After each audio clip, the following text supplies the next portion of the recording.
Video आप सभी के लिए मैंने बनाया है।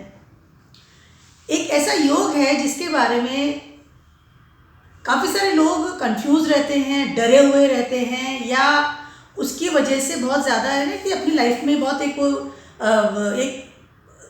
संशय वाली स्थिति कह लूँ या भ्रम वाली स्थिति कह लूँ, उस तरह की स्थिति में रहते हैं। उस योग का नाम है काल सर्प योग। मैं दोष का नाम नहीं लूँगी इसमें, क्योंकि मैं आपको बताऊंगी कि इसको योग या दोष किस तरह से हम कंसिडर करते हैं। काल सर्प योग जो है वो एक यूनिक योग है। काफ़ी लोगों की, बहुत सारे लोगों की कुंडली में आपको मिलेगा, और जहाँ तक मेरा एनालिसिस है तो काफ़ी सारे ऐसे लोग हैं जिन्होंने बहुत सफलताएं अर्जित की अपनी ज़िंदगी में, एक अलग से मुकाम पाया है। उनकी कुंडली में भी काल सर्प योग देखा गया है। जैसे सचिन तेंदुलकर, एक मोटा मोटा आप कहते हैं, इंदिरा गांधी जी हैं, जवाहरलाल नेहरू जी हैं, इस तरह के जो एक बड़े कुछ लोग हैं जिन्होंने कुछ अलग किया है अपनी ज़िंदगी में, ऐसे लोगों के कुंडली में भी काल सर्प योग देखा गया है। सबसे पहले तो ये देखते हैं काल सर्प योग आपको पता कैसे चलेगा कि आपकी हॉरोस्कोप में है या नहीं है। ठीक है, ये आप खुद भी देख सकते हैं। आप जरूरी नहीं कि आप एस्ट्रोलॉजर ही हैं, आप अपनी हॉरोस्कोप को लीजिए और आप खुद भी देख सकते हैं, पता लगा सकते हैं कि है या नहीं है। ठीक, कैसे? काल सर्प योग जो होता है उसमें राहु और केतु का मेन आई कैन से भूमिका है। जब सारे प्लैनेट राहु और केतु के एक तरफ आ जाते हैं, सारे प्लैनेट की बात करूं, एक भी नहीं छूटना चाहिए, ठीक है, तो काल सर्प योग बनता है। कैसे? मान लीजिए आपके हॉरोस्कोप है, उसमें राहु और केतु का एक 7 एक्सिस रहता है, एक दूसरे के आमने सामने रहते हैं, ठीक है। उसके एक तरफ, एक साइड में जैसे ही सारे प्लैनेट आ जाए, चाहे वो किसी भी डायरेक्शन में हो, मतलब फर्स्ट हाउस में राहु हो, सेकेंड हाउस में, थर्ड हाउस में, डजेंट मैटर, पूरे 12 हाउसेस में राहु कहीं पर भी हो, केतु कहीं पर भी हो, लेकिन उनके एक साइड में सारे प्लैनेट्स आ जाते हैं कंप्लीटली, ठीक है, और एक साइड पूरा खाली होएगा। समझ रहे हैं आप? एक साइड में पूरा प्लैनेट आ गए हैं पूरे, और एक साइड पूरा खाली होएगा, एकदम ब्लैंक चार्ट, ठीक है। दैट इज काल सर्प योग। काल सर्प योग जैसे मान लीजिए एक लाइन बना दी है, राहु केतु ने एक लाइन बना दी है सारे प्लैनेट्स को, एक तरह से उनको, मतलब एक है ना, उनको बंधन में बांध लिया, बंधन कर लिया। दैट इज काल सर्प योग। अपनी कुंडली में आप देख सकते हैं, ठीक है। काल सर्प योग दो तरह के होते हैं, एक तो कंप्लीट काल सर्प योग है, एक दूसरा है अर्ध काल सर्प योग। तो मैं उसके बारे में आगे बताने वाली हूँ इसी उसमें वीडियो में। पहले कंप्लीट वाले की बात करते हैं, ठीक है। अब ये हो गया कि आपको पता चल गया कि आपके काल सर्प योग है, ठीक है। काल सर्प योग में होता क्या है, अब इस बात पे आते हैं। एक पहली चीज़ तो सबसे पहले तो मैं आपको एक बात बताऊँ कि आपकी कुंडली में चाहे अर्ध काल सर्प योग है या फिर आपकी पूर्ण काल सर्प योग है, आपको डरने की ज़रूरत नहीं है। ये आपको एक भ्रम या एक डरा हुआ इंसान या एक होता है ना कि कंफ्यूज इंसान, वैसी वाली स्थिति करते हैं। क्योंकि जैसे ही आप किसी एस्ट्रोलॉजर के पास जाएंगे, वो तुरंत देखिए काल सर्प योग है, पूजा करो, काल सर्प योग है। अब आदमी ना घबरा जाता है कि अरे मेरे तो कुछ निगेटिव है, मेरी तो कुंडली में, मेरी तो किस्मत खराब है, या मेरी लाइफ खराब होने वाली है, भविष्य खराब है, मुझे कोई सुख नहीं मिलने वाला है। उन सब चीज़ों की भ्रम की स्थिति हमें हो जाती है, बिकॉज काल सर्प योग से लोगों ने बहुत कमाया है, ठीक है, पूजा के हिसाब से या प्रेडिक्शन दे करके या उसको सामने वाले को भ्रम में डाल करके। तो सारी चीज़ों का मैं खुलासा आज पूरी इस वीडियो में करने वाली हूँ, ठीक है। तो जैसे आपने मालूम कर लिया, आपकी काल सर्प योग है, आगे बढ़ते हैं। अब क्या है कि काल सर्प योग में जैसे मैंने बताया कि राहु और केतु की मेन भूमिका है। राहु और केतु एक ही है, ठीक है, सर तो राहु है, धड़ पूरा केतु है, ठीक है। राहु सर का काम करता है, मुख का काम करता है, और केतु पूरी बॉडी का काम करता है, ठीक है। अब क्या है, उन्होंने एक लाइन बना ली है, सारे प्लैनेट्स को एक जगह पे बांध दिया है या कलेक्ट कर लिया है आइकन से, ठीक है, बाकी का एरिया जो खाली है, ठीक है। जब भी काल सर्प योग होता है, ठीक है, उस इंसान की कुंडली में हमेशा याद रखिएगा राहु जो है वो मेन पार्ट अदा करेगा आपकी पूरी लाइफ में, क्योंकि Rahu is the king right now, ठीक है। उसने कंट्रोल कर लिया सारे प्लैनेट्स को, कंट्रोलिंग पावर में आ गया राहु। आपकी पूरी लाइफ को, आपकी पूरी कुंडली को, आपकी पूरी कुंडली के जितने भी हाउसेस हैं, प्लैनेट्स हैं, उन सबको राहु ने कंट्रोल कर रखा है सब। इज अ किंग, और पूछ की जगह पे केतु है तो कंट्रोल हो गया। तो राहु जब ऑर्डर करेगा, राहु जब अपनी, वो कहते हैं ना कि तुमको ये करना है, तुमको नियम कानून रेगुलेशन सारे राहु के चलेंगे आपके हॉरोस्कोप में, आपकी लाइफ में। हॉरोस्कोप तो आप ही की है ना, ठीक है। राहु बोलेगा, ऑर्डर करेगा कि आप प्लैनेट, आपको ये काम करना है, आपको ये काम करना है, अब आप बाहर निकलो, ये आपको करना ही करना है। आपकी पूरी कुंडली में बताया कि किंग कौन है, राहु है, ठीक है। इसलिए कई बार ऐसा होता है कि जब डरा दिया जाता है कि आपकी कुंडली निगेटिव है जो भी है, तो क्योंकि बाकी जो प्लैनेट है वो सिर्फ राहु के अनुसार चल रहे हैं, राहु की हुकूमत चल रही है, इसलिए इंसान को डरा दिया जाता है। ठीक है, बट डरने की बात नहीं है, उसके आगे मैं बताती हूँ आपको कैसे। कि अब राहु की हुकूमत आ गई, राहु सारे चीज़ों को कंडक्ट कर रहा है, राहु सब बता रहा है। ठीक है, जब भी काल सर्प दोष होता है तो प्रॉब्लम्स क्या आती है, अब इस बात पे आती है। प्रॉब्लम्स ये आती है कि आपकी लाइफ में हर 1.5 साल में आपको उतार चढ़ाव फील होंगे, पहली चीज़ तो ये। ठीक है, राहु की दशा आए नहीं आए डजेंट मैटर, लेकिन जैसे ही काल सर्प दोष है उसकी सारी योग है जिसका मैं बता रही हूँ, हर 1.5 साल में उतार चढ़ाव होंगे। सडनली 1.5 साल में आपकी लाइफ जस्ट राइज कर जाएगी और सडनली 1.5 साल में आपकी लाइफ जस्ट आपको लगेगा कि एकदम डाउन हो गया। कभी भी आपकी लाइफ एक कंसर्न जो है एक सीधी सीधी नहीं चलेगी, ऊपर नीचे होगा। 1.5 साल के अलावा 1.5 साल से बिग फ्लक्चुएट होगी, उसके अलावा 4.5 साल में भी फ्लक्चुएशन आपको फील होंगे। हर 4.5 साल में आपकी ज़िंदगी बदल जाएगी कंप्लीटली। ठीक है, उसके अलावा जितने भी प्लैनेट हैं उन सबको राहु ने होल्ड कर रखा है, तो राहु की हाँ या ना, मतलब राहु आपके कौन से वाले हाउस में बैठा है और केतु आपके कौन से हाउस में बैठा है, वहां से लेकर के राहु से लेकर के केतु तक वही आपकी लाइफ है। राहु जो जगह बैठ गया वो जगह तक पीछे आप पूरी जिंदगी भागोगे, पाना है आपको मुझे वो चीज़, क्योंकि सारे प्लेनेट को ही राहु चला रहा है ना। ठीक है, सारे प्लेनेट, अब सूर्य की बात कर लो, योर फादर फिगर, गवर्नमेंट, आप सैटर्न की बात कर लो, आपका बेसिक्स या आपके कर्म, आप इसकी बात कर लो, मंगल की बात कर लो, आपके ब्रदर या सपोर्टिंग सिस्टम, शुक्र की बात कर लीजिए, आपका स्पाउस और आपका लिक्विडिटी, आपकी मटेरियलिस्टिक लाइफ, बुध की बात कर लीजिए, आप कम्युनिकेशन, आपके कॉन्टैक्ट्स, जुपिटर की बात कर लीजिए, आपका विजडम, आपकी एजुकेशन, आपकी स्पिरिचुअल पावर, सारी चीज़ों को कौन कंडक्ट कर रहा है, Rahu. Rahu is the main leader. जैसे ओलंपिक में आपने देखा होगा कि जब देश खेलने के लिए जाते हैं तो एक आगे जो झंडा लेके कैप्टन जो होता है, that is Rahu in your chart, उसकी भूमिका अदा कर रहा है राहु। ठीक है, आपकी शुरुआत कहाँ से होगी, जहाँ राहु बैठा है, और अंत कहाँ होगा, जहाँ की केतु बैठा हुआ है। पूरी जिंदगी आप वहीं पर रहने वाले हैं, और बाकी जो आधा जो खाली पार्ट है ना, आप समझिए मैं क्या समझाऊँ। ठीक है, वो आधा जो खाली पार्ट है, उस पार्ट में आपकी लाइफ को मतलब है ना इतनी पावर नहीं मिलेगी, इसीलिए लोग डरा देते हैं। क्योंकि जो आधी जगह पे जैसे राहु और केतु का जहाँ पे होल्ड हो रहा है, वहाँ तो उन्होंने कंडक्ट कर लिया, वहाँ सारे प्लैनेट्स को इकट्ठा करके रख लिया, बेटर हो मैं कहूँगा जैसे कि चल रहा है तुमको। अब जो बाकी का आधा जो हिस्सा है, वहाँ पर आपको हमेशा प्रॉब्लम्स आती है, या फिर आपको वहाँ पर सपोर्ट सिस्टम नहीं मिलता है। That is a main thing, इसलिए लोग डरते हैं। इसीलिए लोगों के मन में डर बैठता है कि मेरी बाकी की आधी जो लाइफ है या आधी जो मेरी कुंडली है, वहाँ पे मुझे सपोर्ट ही नहीं मिल रहा, मैं कैसे काम करूँगा, क्योंकि राहु ने सबको कंडक्ट करके बैठा हुआ है, सबको कंट्रोल करके बैठा हुआ है, कोई प्लैनेट मेरा साथ ही नहीं देगा।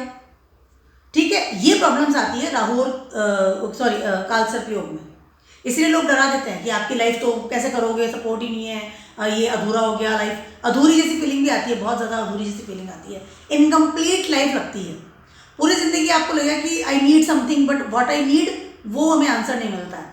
एक तो ये चीज़ होगी, उसके अलावा राहु और केतु चंद्रमा के नॉर्थ नोड और साउथ नोड है, तो चंद्रमा इस मन का कारक है, तो पूरी ज़िंदगी आपके दिमाग में सोच विचार, नेगेटिव थिंग्स, पॉजिटिव थिंग्स, आपकी मेंटल जो हालत है वो स्टेबल नहीं रहेगी, और इस वजह से आप बहुत ज़्यादा इमोशनल लेवल पर आकर के बड़े बड़े फैसले ले लेते हैं, और इस वजह से आपको बड़ी प्रॉब्लम्स आती है। 1.5 साल का जो फ्लक्चुएशन मैं बता रही हूँ, बिकॉज ऑफ वो ट्रांजिट जैसे करना शुरू करते हैं। ठीक है, उस वक्त क्या होता है, जैसे वो ट्रांजिट करते हैं ना, हमारे दिमाग पे असर आता है। ठीक है, वैसे भी असर आता है नॉर्मल, अगर काल सर्प योग है नहीं है, लेकिन अगर है तो बहुत ज़्यादा इफेक्ट डालते हैं तुरंत से, और उस वक्त हम बहुत ज़्यादा एक इमोशनल लेवल पे जाकर के बात कर लूँ, या बहुत मन की स्थिति खराब हो जाती है, तो हम लोग बहुत ज़्यादा ऐसे फैसले ले लेते हैं हमारी प्रैक्टिकल लाइफ में जो हमें बहुत प्रॉब्लम्स करते हैं। रेमेडीज लास्ट वाले एंड में सबको बताने वाली हूँ मैं कि क्या करना है क्या नहीं करना। ठीक है, तो इस वजह से वो फ्लक्चुएशंस होते हैं और हमारी लाइफ को चेंजेस मिलते हैं। बट अगर हम राहु को ही अपना लीडर घोषित कर दें या राहु के अनुसार ही चलें, तो सारे प्लैनेट तो बस उसके पीछे पीछे चल रहे हैं। ठीक है, तो फिर विजय किसकी है, विजय तो हमारी है।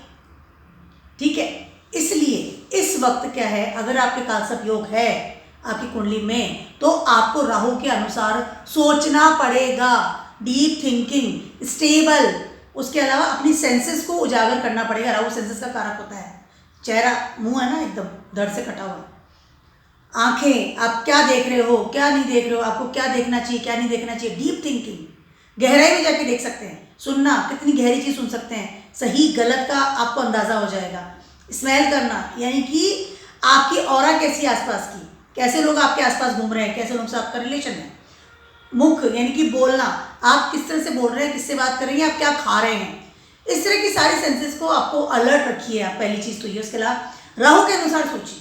Rahu is a very intelligent planet. जब कालसर्प योग बैठा है तो सबको तो उसने गुलाम बना लिया है। सारे बाकी के जो जितने भी 7 प्लैनेट हैं वो तो राहु के अनुसार चल रहे हैं, केतु तो पहले उसके अनुसार ही चलता है।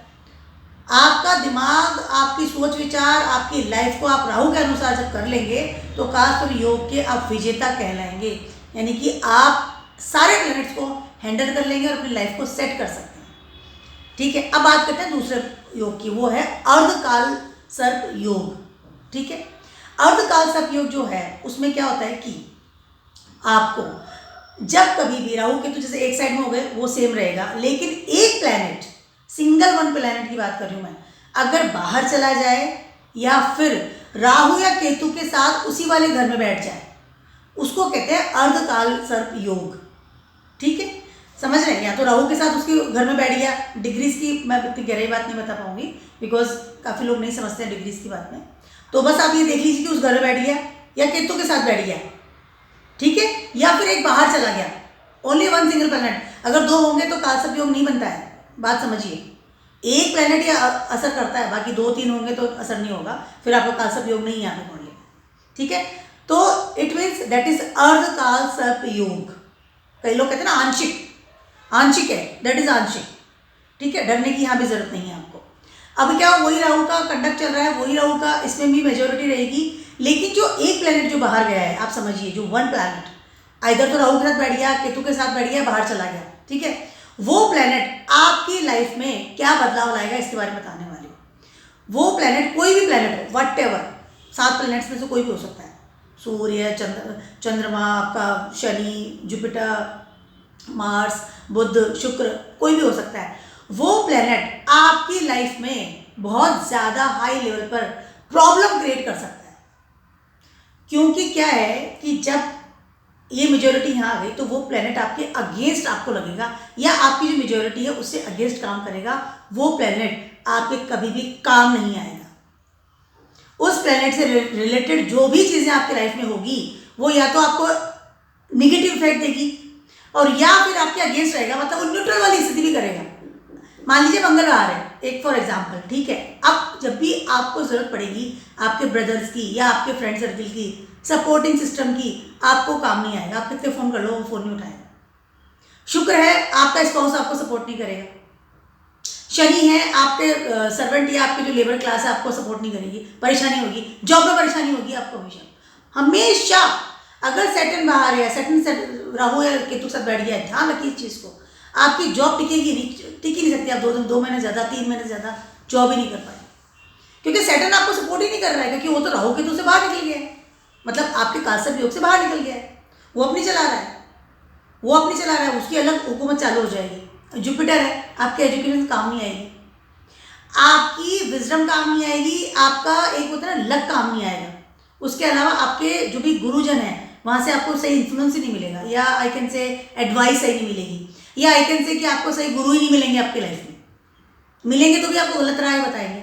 सूर्य है, सरकार से प्रॉब्लम, गवर्नमेंट से अगेंस्ट, पॉलिटिक्स में भी है तो विपक्ष में बैठना पड़ेगा।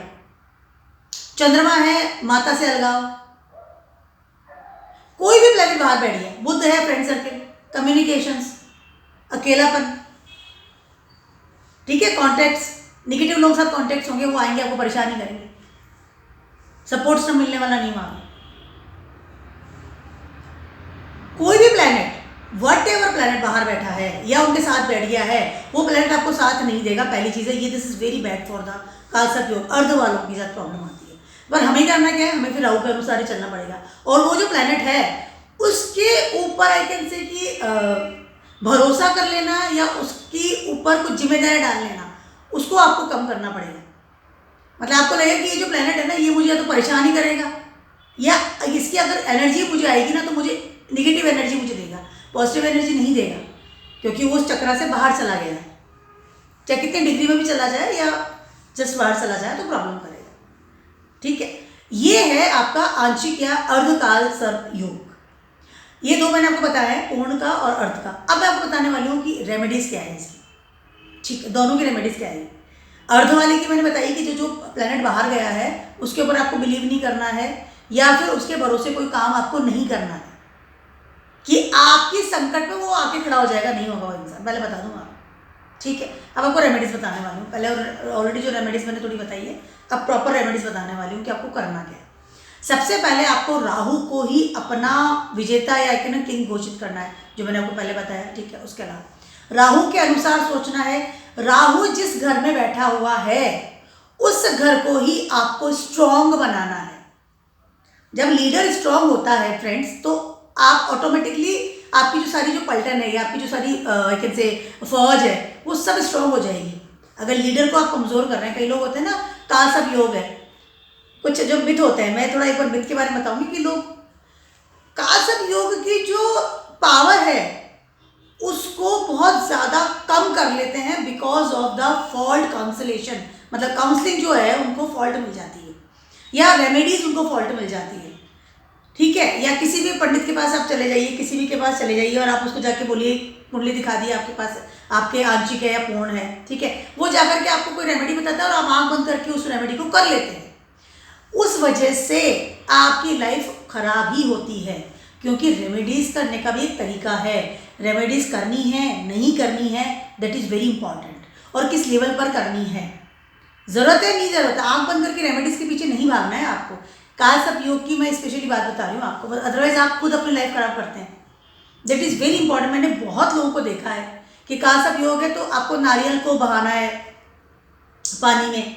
अब आप सोचिए, आपने राहु को बहा कर आ गए हैं, और नारियल तो बहुत ज़्यादा पॉजिटिव एक आपके तरह है, हमारा श्रीफल उसको बोलते हैं, पूजा में रखते हैं उसको, बहुत ज़्यादा मतलब कि एक पवित्र फल माना गया है, पूजा की जाती है, नए काम होते हैं तो नारियल को फोड़ा जाता है। नारियल का पानी कितना अच्छा पौष्टिक होता है, एवरीथिंग कितना अच्छा नारियल को पॉजिटिव माना गया है एक हमारे हिंदू धर्म में, और उसको आप बहा देते हैं। अब उसको बहाने से क्या हुआ, वो कहते हैं कि आपका राहु खराब है तो उसको बहा दीजिए। अब आपने उसको बहा दिया, ठीक है, तो राहु की जो भी पॉजिटिविटी है या राहु की स्ट्रेंथ है उसको आपने कम कर लिया।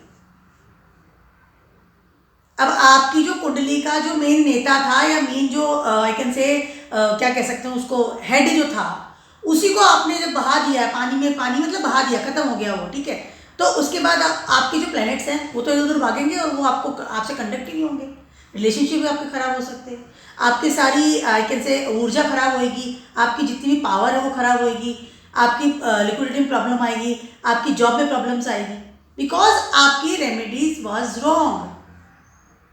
काले तिल बहा दीजिए, ये बहा दीजिए, नहीं बहाइए, आपको कुछ बहाना नहीं है, कुछ भी नहीं बहाना है आपको। मैं आपको फाइनल रेमेडीज बता रही हूँ ऐसी जिससे आपको वो काल सर्प जो योग आपकी कुंडली में बना हुआ है ना, उससे आपको सिर्फ फायदा होगा। पहली चीज़ जैसे मैंने बताया कि राहु को स्ट्रॉन्ग करना है। जिस भी घर में वो बैठा हुआ है, फर्स्ट हाउस में बैठा है, अपनी बॉडी को ठीक करना है, आपको एकदम स्ट्रॉन्ग बनाना है बॉडी को, डेली जिम जाना है, physically you should be very very fit. Number 2 में है फैमिली के साथ रिलेशनशिप अच्छे बनाने हैं, अपने पैसे को जोड़ना है, खाने पे कंट्रोल करना है, अनाप शनाप नहीं बोलना है। नंबर 3, दोस्त कौन से हैं आपकी लाइफ में उनका देखना है, अपना समय खराब नहीं करना है आपको, अपनी मित्र मंडली को जांचिए कैसे हैं, हाँ या ना, उनके अनुसार चलिए। नंबर है 4, अगर चौथे नंबर है तो अपनी माता के साथ संबंध सुधारिए, मेडिटेशन कीजिए, घर का ध्यान रखिए, यानी घर आपका साफ सुथरा और अच्छा होना चाहिए। ठीक है, उसके अलावा मेंटल लेवल पे कोई भी अपने स्ट्रॉन्ग रखिए अपने आप को, डिसीजन मेकिंग पावर। नंबर 5, बच्चों का ध्यान रखिए, क्रिएटिविटी जगाइए, किसी भी तरह का अगेंस्ट लॉ एंड ऑर्डर काम नहीं करना है, अपनी इमेज का ध्यान रखिए। नंबर 6, किसी भी तरह से महिलाओं से स्पेशली दुश्मनी नहीं लेनी है, उसके अलावा किसी भी तरह का एडिक्शन नहीं पालना है ताकि आपको रोग हो जाए या बिना जरूरत के आपको लोन लेना पड़े किससे। अब इसके उसके बाद प्रारब्ध कर्मा कीजिए, जो आपकी लाइफ के कर्म है उनसे पीछे मत हटिए, 6 हाउस का राहु। ठीक है, नंबर 7, मल्टीपल पार्टनर से दूर रहिए, रिलैक्स रहिए, जो एक पार्टनर है उसके साथ अच्छा रिलेशन बना के रखिए, धीरज रखिए। मल्टीपल पार्टनर या एकदम ना कि हर किसी से दोस्ती कर लेना अवॉइड कीजिए। नंबर है 8, अपने इन लॉज के साथ रिलेशनशिप बहुत अच्छा रखना है, उसके अलावा जो भी डीप थिंकिंग है उसको पॉजिटिव लेवल से बाहर निकलिए, किसी भी तरह की निगेटिव एक्टिविटीज़ में शामिल मत होइए। तंत्र कर देना, मंत्र कर देना, तांत्रिक, अवॉइड दिस। नंबर है 9, किसी भी तरह के धर्म से आंख बंद करके इन्फ्लुएंस नहीं होना है, या किसी भी गुरु से। अपना जो बेसिक धर्म है, जो अपने गुरु हैं, उनके साथ आपको इन्फ्लुएंस होना है या उनको ही मानना है। नंबर 10, किसी भी तरह के इलीगल तरह का काम नहीं करना है, चाहे कितना ही पैसा आपके पास आ रहा हो। उसके अलावा पॉलिटिक्स में भी अगर जा रहे हैं तो कोशिश कीजिए कि पक्ष में ही बैठें। नंबर है 11, किसी भी तरह की गेनिंग इलीगल तरीके से आपके घर में नहीं आनी चाहिए, चाहे कितना भी पैसा आपके लाइफ में आ रहा हो, लेकिन अगर राहु के थ्रू आ रहा है, अवॉइड दिस। उसके अलावा किसी भी तरह के ग्रुप में आंख बंद करके एंट्री ना करें। नंबर है 12, एडिक्शन से दूर रहें, दैट्स ऑल। और पावर, भगवान की पावर को यूज़ कीजिए। ये सारे जो मैंने आपको फटाफट बताए हैं, वो राहु आपके कहाँ पर बैठा हुआ है उस चीज़ को आप कंडक्ट कर लीजिए, पहली रेमेडी। नंबर 2, उसके अलावा केतु छूटने कारक है। केतु जहाँ बैठा हुआ है आपके यहाँ पे, उस जगह से बहुत ज़्यादा मन में अटैचमेंट मत रखिए, क्योंकि वो छूटेगा ही, ठीक है। नंबर है 3, किसी भी तरह की रेमेडी करने से पहले आंख बंद करके ना करें, स्पेशली अगर राहु आपके 1st, 5th, 9th में बैठा है तो, क्योंकि इससे आपको बहुत ज़्यादा नेगेटिव इफेक्ट्स हो सकते हैं। नंबर है 4, रेमेडी नंबर 4 बता रही हूँ मैं आपको। ये जब राहु और केतु ट्रांजिट होते हैं, फ्लक्चुएट आपके लाइफ में आता है बड़े लेवल का, उस समय कोई भी बड़ा फैसला आप ना लें अपनी लाइफ का, दैट इज़ वेरी इंपॉर्टेंट। मतलब इधर जैसे फ्लक्चुएट हुआ और जस्ट जैसे वो ट्रांजिट होते हैं, आप फ्लक्चुएट होते हैं इंटरनली, आपकी थॉट फ्लक्चुएट होती है, उस समय तुरंत से कोई फैसला ले लेना, किसी भी तरह से लेकर के, चाहे जॉब को लेकर के, रिलेशनशिप को लेकर के, घर को लेकर के, मनी को लेकर के, किसी भी तरह से ना लें आप। उसके अलावा एक और रेमेडी बता रहा हूँ, 4.5 साल में ऑटोमेटिकली आपकी लाइफ बदलती है, वो आपको बदलने का कोई ज़रूरत नहीं है। Be positive. उसके अलावा एक सबसे बड़ी जो रेमेडी मैं आपको बताने वाली हूँ, ये 5 रेमेडीज मैंने आपको बताई है, उसके अलावा सबसे ऊपर जो रेमेडी वो है, गणेश भगवान की आराधना कीजिए, क्योंकि गणेश भगवान ही राहु और केतु का एक प्रॉपरली स्वरूप है, क्योंकि उनका जो सिर है वो हाथी का लगाया हुआ है और बॉडी इंसान की है। गणेश भगवान की आराधना कर सकते हैं आप, नरसिंह भगवान की भी आराधना कर सकते हैं, लेकिन गणेश भगवान की आराधना करने से उनको ध्रुव चढ़ाइए, कैसे करनी है, ठीक है। उसके अलावा आप उनको लड्डू चढ़ा सकते हैं, बुधवार को दर्शन कीजिए, उनको आशीर्वाद लीजिए। उसके अलावा हो सके तो उनका एक छोटा सा पेंडेंट अपने गले में आप पहन धारण कर सकते हैं, चांदी में, नॉट गोल्ड, चांदी में धारण कर सकते हैं। और जब कभी भी गणेश भगवान की अपने घर में आप मूर्ति रखें या कुछ भी रखें, तो पूरा बॉडी का रखना है, यानी यहाँ तक का जो है ना वो ना रखें, पूरा बॉडी का रखें आप, जैसे बैठे बॉडी भी उनकी है, that is very good for you, very good. और पेंडेंट चांदी का बनवा करके चांदी की चेन में आप धारण कर सकते हैं, लंबा थोड़ा पेंडेंट रखिए, यहाँ तक आपकी चेस्ट तक आना चाहिए। ये जो छोटी सी रेमेडी है ना, ये आपको इतना ज़्यादा पॉजिटिव लेवल पे लेकर जाएंगे। और जब जैसे बताया, दोबारा बता रही हूँ कि घर में मूर्ति भी रखें तो आधे की ना रखें, पूरे गणेश भगवान की मूर्ति रखें, या प्रतिमा भी रखें, फोटो भी लगा रहे हैं तो पूरे गणेश भगवान की रखें। That is amazing remedy for the Kaalsarp yog, amazing remedy. और प्लीज़ फ्रेंड्स, इससे डरने की कोई भी ज़रूरत नहीं है, ये योग तो आपको कहाँ से कहाँ पहुँचा सकता है, ये आप सोच भी नहीं सकते। तो मेरा छोटा सा नहीं, काफ़ी बड़ा सा वीडियो था फॉर द कालसर्प योग। एंड प्लीज़ कमेंट्स मी कि आपको कैसा लगा, and keep watching my video blogs and stay blessed. Bye.